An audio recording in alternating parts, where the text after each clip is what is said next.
In my eyes, I want to stay humble, of course, but it's a very hot movie. It's about desire and it's also about shame. Subverting the power versus the powerless. The script is very courageous about uncontrollable desires that we all human beings have, and not all of us have the courage to express. That's what's so great about having Helena, who completely understands what she wants to say and how she wants to say it.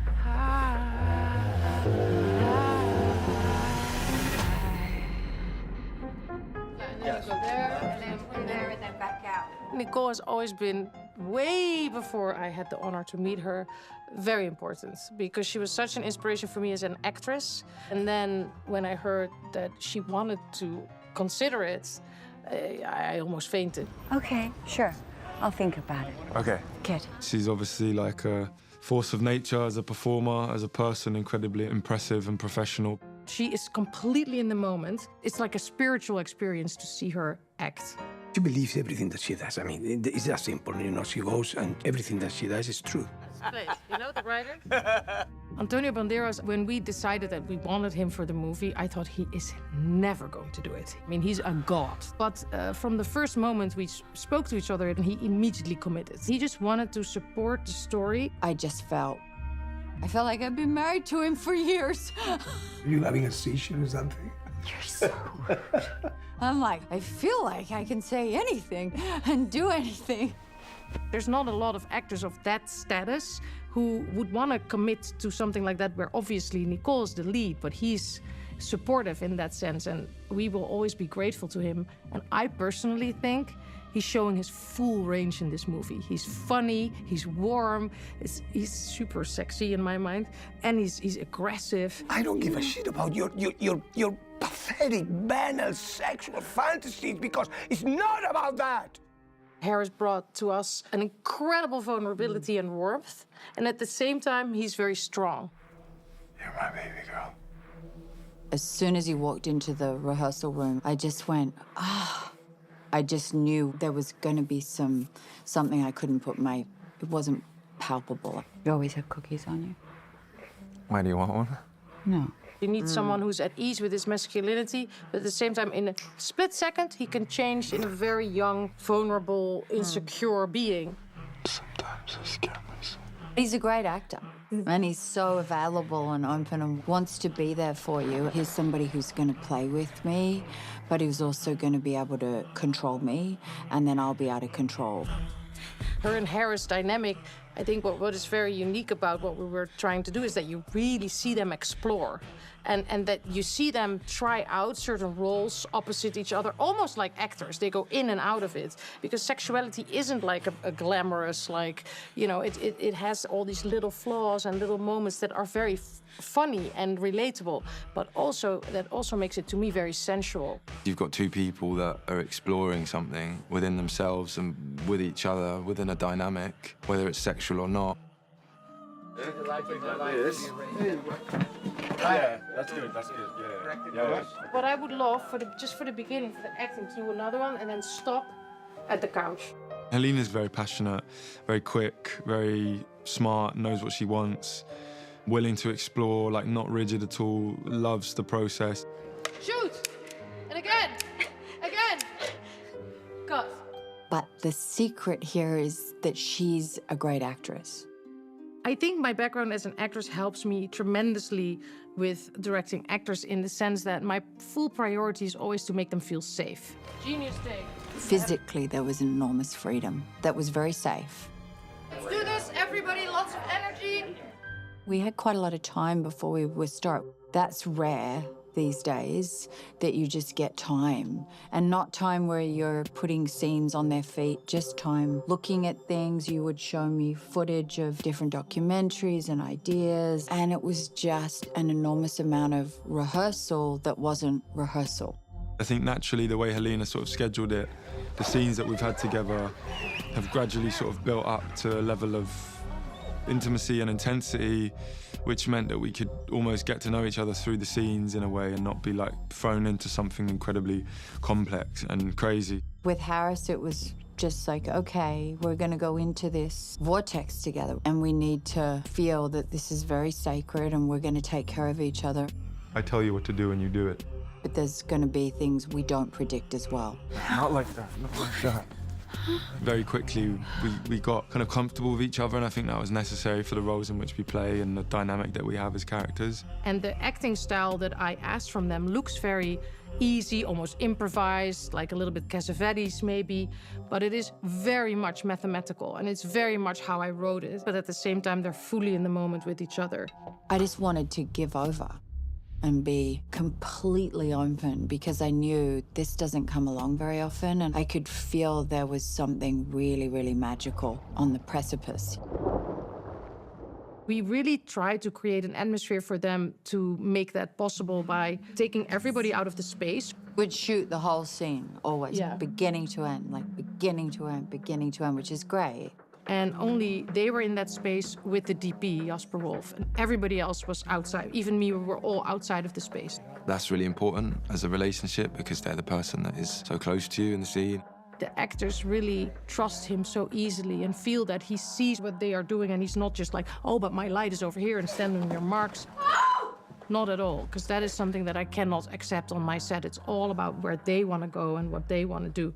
As an actor, it's clear that she has had this sort of impressive career as well because it really shows in her directing. She knows what she wants from you, and she got the capacity to extract things from you. The first thing I do is to make them feel seen, to collaborate with them. And so I think that makes them feel comfortable and also makes them feel that they can share and bring to the project what they want to bring to the project. What it does is it means it gets a flow and then everything changes and there's such fluidity to it. So the intimacy of that and then shooting insanely long takes will make it feel very real and in the moment for them. So we prepare like soldiers. We know everything. We choreograph it as a dance. Everybody knows everything, what is going to happen, so that they can completely let go in the moment. We worked with Stephen Carter, who's an amazing production designer. We would always talk about Romy and control versus chaos. So in her office, everything needs to be very structured, very organized. It's still elegant and beautiful and sensual, but it is also incredibly clear as to where the boundaries are. So this is Romy's office, which is also the home base of A24. All very modern, all very angular for the most part, crisp and clean lines. We've got art with the eye that this is stuff that Romy will like. It's a woman-run company. We wanted to have a little bit of a softness to the art, but also geometric quality because of the robotic nature of the work that they do. It's very important to me when I create anything that it's not just about realism, but that we can also create abstract spaces. The cheap hotel room, for instance, this space I always talk about as an Amsterdam brothel meets a womb. I wanted everything to be red and look a little dirty and cheap, but also safe and very sensual. Hi. And then the second hotel room is the luxurious hotel room. Everything is way more luxurious and elaborate, and it's a huge room, and they have so much space, and they can really explore their relationship. And both of these scenes are kind of like a marriage, if you will. They go through all the different phases of a relationship. It's also something that is a little bit theatrical, and we have elements of that continuously throughout the movie.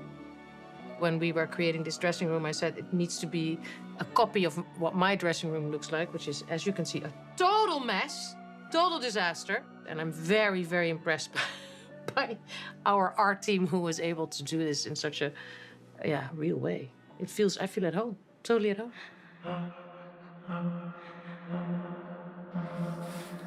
The score is, of course, sort of the backbone of the movie. We created the score with a composer called Cristobal. You might know him from The White Lotus. He's a genius. It was very important to me and Cristobal that the music would always stay primal, fun, and sexual, if you will. And so he used a lot of the breath of the real actors. He also uses wolf growls, and I think it's amazing.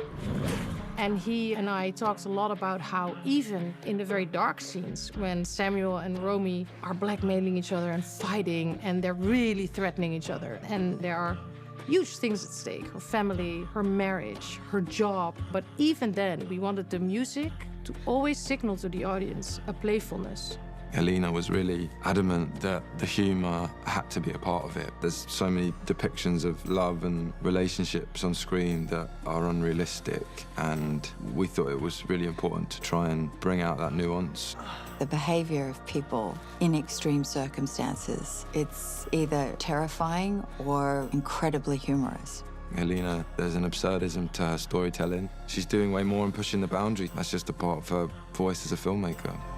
I love that my movie is in conversation with the sexual thrillers of the 90s. They gave me so much because I always felt very alone in my dark sexual fantasies. And these thrillers, these 9.5 Weeks and Fatal Attraction and Indecent Proposal, they opened up something in me where I was, oh, I'm not crazy, I'm not alone. That's why we go to the cinema. Of course, I want to talk about important subjects and I want to liberate women and I have all these huge goals.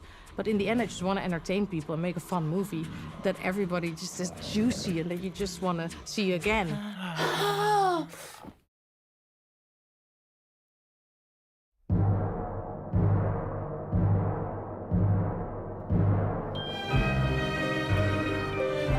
For this film, I really wanted something dark and sexy. All the erotic thrillers that I used as inspiration are very male gaze. This is written and directed by a woman, and so it's just all through her lens. It's a different energy, it's a different vibe. She understands the female characters, and this is a really female-driven story.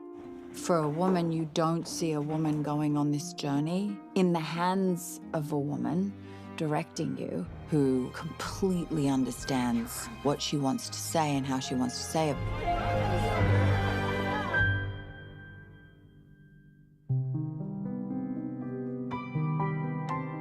The costumes have been designed by Kurt and Bart. Both of them are able to create a sense of reality, but also a little bit of a heightened form of reality. And they were amazing to collaborate with. Romy starts off in this hyperly feminine but monochromatic kind of controlled look as that high-powered executive. Her looks are very calculated. She wears this beautiful power suit. Those inspirations can come from these flower pictures by Nick Knight are so beautiful, and they're so kind of washed out, which is kind of what we wanted Romy to be. We didn't want to create the cliche of the harnessed businesswoman. We really wanted to keep her very relatable. So we were always looking for softer, more feminine textures. A lot of the clothes are like super soft cashmeres, silk chiffons, this powerful look, but like with a seductive, feminine feel. I think the seduction also comes from, she wore a lot of these kind of sheer chiffon blouses. Her underthings are really beautiful. There's lace. You can see hints of that through her blouse. And as the story progresses, we'd love to show kind of like the conflict a little bit, to bring in more pattern. All of what she's doing is to present herself to the outside world instead of being sort of honest with who she really is. She thinks she has to be the perfect everything, perfect mother, the perfect wife, the perfect leader. She has to look a certain way, almost like a Mary Poppins. Why do you keep wearing that apron? It's so weird. No. You don't like it? Helena loved this apron when she saw it, just because it's the mother and the homekeeper. And also then things like this at home, this just super vulnerable and like a big contrast to how she appears in the office. I feel like Antonio is kind of the anchor of the family. We really wanted to, in contrast to Romy, have him be the warm, creative, and kind of rumpled, and have his textures be nubby and a little bit chunky, and his shirts aren't pressed. It's the same world as Romy, but just a softer version of it. My wife is living in two worlds at the same time. One is secure, and at the same time, she's living in a world that is vertigo, is dangerous. She starts off with so much control, and then through the course of the movie, we get to see how that changes. There's this animal that is asleep. This animal is waking up. You see her unravel, and you see the way in which she wants to sabotage that. I ordered a thing. Samuel, he's a budding engineer at this company, and he's not afraid to sort of ask the questions and say the things that no one wants to say. You think I don't like power? No, I think you like to be told what to do. And I think that shocks Romy a little bit. We wanted him to be the complete opposite of Romy. Who is this guy? Who is an intern? What do interns dress like? It's funny, just even Googling intern on the subway, we end up with this guy, which is kind of great, which is where Samuel's backpack came from, his army coat. We had kind of decided early on that we didn't want to do a modern skinny suit on him. And I said to Kurt and Bart, I think his suit needs to be really bad. He's not a tailored guy. He probably didn't have a suit the day before he went into the office. Who knows where he found that suit? It being oversized also kind of plays up the boy in a man's suit. Also a vulnerability. A boy that is incredibly intelligent and trying to find his way into the world. The vulnerability is always hard, but the suit was helpful. It helps you understand a little bit more about the person you're playing. It makes it much more interesting, too, when you finally get a peek of him outside of that core look of his intern monkey suit. First time that you see him, jeans and hoodies, you're like, that's the guy. For sure, like, wearing clothes that are, like, closer to what you would wear, that's just what I want to wear. That's just nicer, like, easier clothes. This is how he went to meet her at the cheap hotel, like, kind of didn't give a shit about it, which is kind of amazing because she shows up so overdressed. Again, that's a great kind of contrast between the two. You show up here, you don't know me, I'm a stranger, dressed like this. You expect me to just look at you and not do anything? I'm not something you can just pick up and play with. Shut the fuck up. I think from the moment he sees her, he realizes that there's someone that is at the height of their power, the height of their success, yet perhaps there's something unfulfilled going on. I don't think she can figure him out, what his intentions are, why he's doing this, why he's making her feel this way. And I don't know that Samuel even knows either, which is kind of what's great about the story. This is Isabel. I just have to... Hey, hey. I want to see you tonight.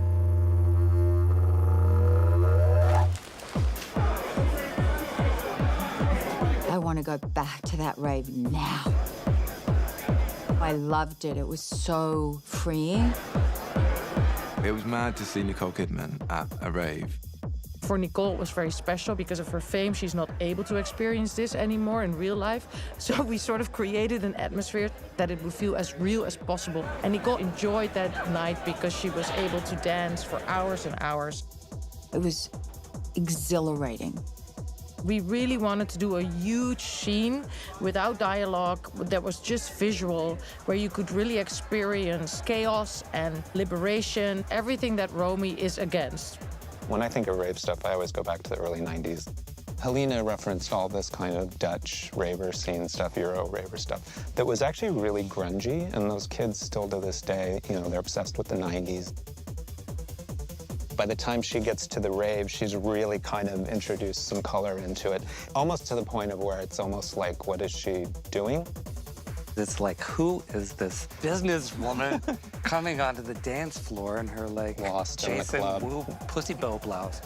You know, it not only awakens her mind to things she maybe hadn't thought about or embraced, but I think even the way she presents herself. It is something that inside her has been suppressed all along. That is also what the rave stands for. It's going back to the beast-like side of herself. What is very important to me about the rave is that it's kind of connected to Romy's childhood. We see some very tiny moments in the film about where she comes from. During the therapy that she has, you see these tiny flashbacks and you see all these children dancing. And so the rave is kind of for her, even though it looks like it is Samuel's world and not her world, it is Romy coming back to something that she suppressed for very long. I think ultimately, amongst many things, the film's about liberation. The way we access certain sides of ourselves, you know, the whole film is about performance as well, you know, and how we perform and how we search for something in our desires or in our personal life. She becomes more herself. She's like peeled off like an onion. And that also needed to be expressed in what she is wearing. Clothing's really powerful, and I think that's always the funnest thing for us, especially a character that actually goes somewhere. Initially, we were trying to, like, kind of figure out, like, we were calling it the new Romy, like, how does Romy appear at the end? And then through tons of conversations with Helena and Nicole, it became more interesting to use actually the same costume and kind of bookend it. So, like, we get to see her in the beginning, and it's a super controlled presentation, and at the end, it's literally the same outfit, but it's just worn a little bit differently. Why don't you fuck off, Sebastian? Hey, careful, Romy. I'm not afraid of you. hopefully what you see at the end is, yes, it's the same clothes, but you're not even focusing on that. It's actually the look in her eye.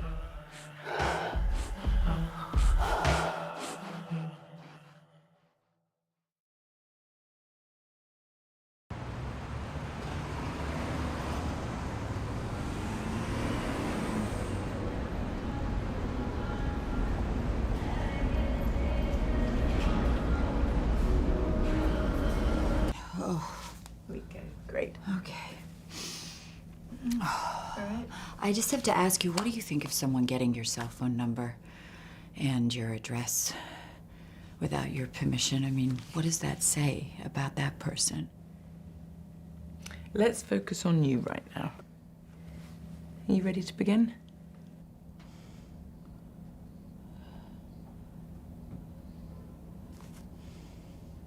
This isn't going fast enough for me.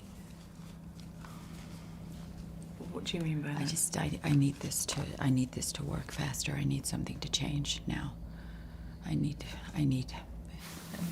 Why'd you say that? Because I have all these thoughts in my head, and it's not working fast enough. It just isn't. Because I just need to be normal. I need help. I really do. I mean, What does normal mean to you? I feel out of control, and I can't stop. And I need to be active. I need to be proactive about getting myself. But this is a process, and so it takes time. Okay, but I don't have time. I don't have time. I don't have fucking time. That is the one thing I don't have is time. So.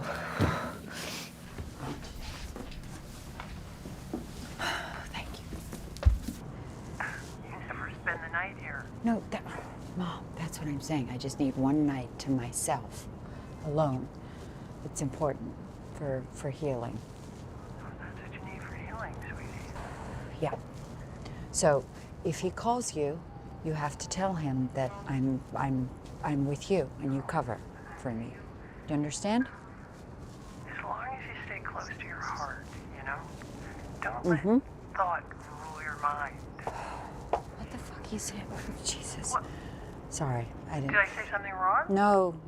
I'm just. She wants me like younger, you know, dewy, that look, younger, dewy. Robert? Natural. This makes her look Yeah. real. This is making her worse. I don't know, maybe taking her mental walk. I think, yeah, I totally do. I think I need to go. Her mental walk, it's a thing. You know what, I'm gonna go find her, okay? It's making her Oh, you know what? We're gonna tone down the makeup.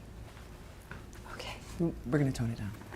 Oh, next week, Justin Cohen will be doing the final Q&A before you speak to the press. Oh, wonderful. Great. Okay. Can I have a tissue? It's better. Yeah. It's all better.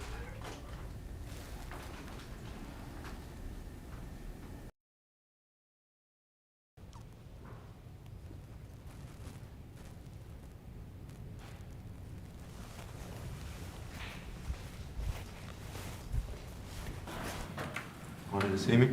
Yes. Could you close the door, please? Sit down. Yeah, sit down.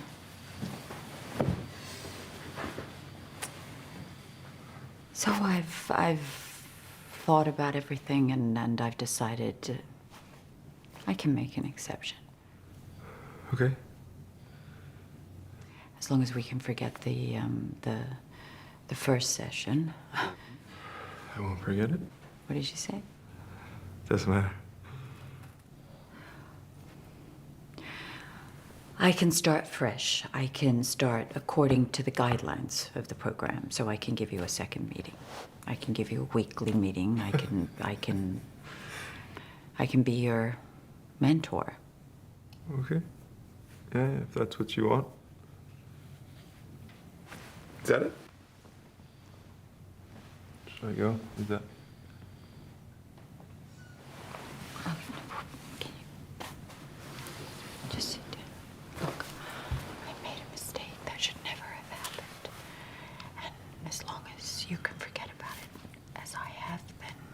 Nothing stands in the way of your future with this company. Yeah, I'm sorry. My... Oh, it says me. Should I answer it? No, we're in the middle of talking. Don't answer the phone. I apologize. Samuel, do you understand? Yeah, It doesn't seem like I it. do. Are you sure? Yes, sir. Okay. I'm busy, so I'm gonna... You're kidding. You're busy? I thought we were done. Are we finished here? Thank you. Thank you for coming. Hey, maybe. We're fine. I don't want you to worry about it. It's just like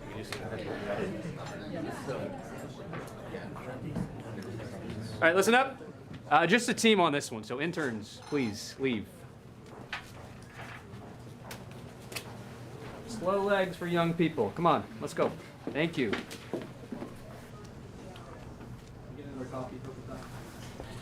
Why are you still here?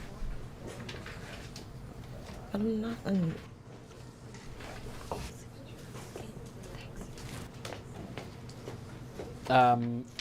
So today we just need to run over a few things.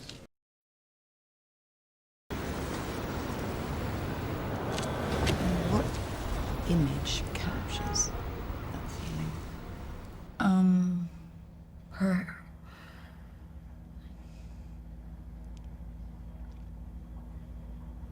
Her hands and her fingers.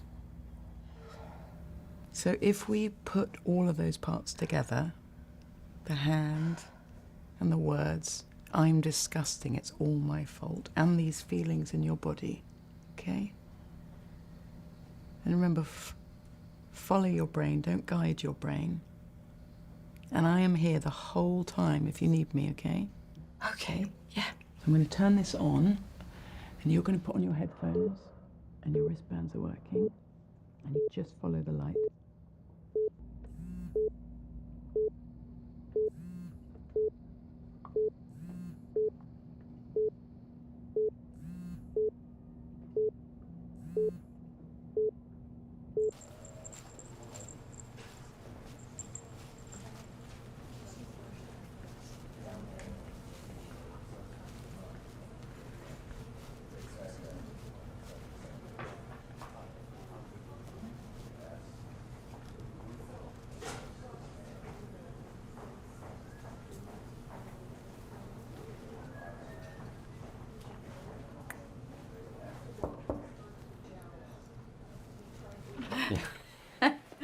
I'm sorry.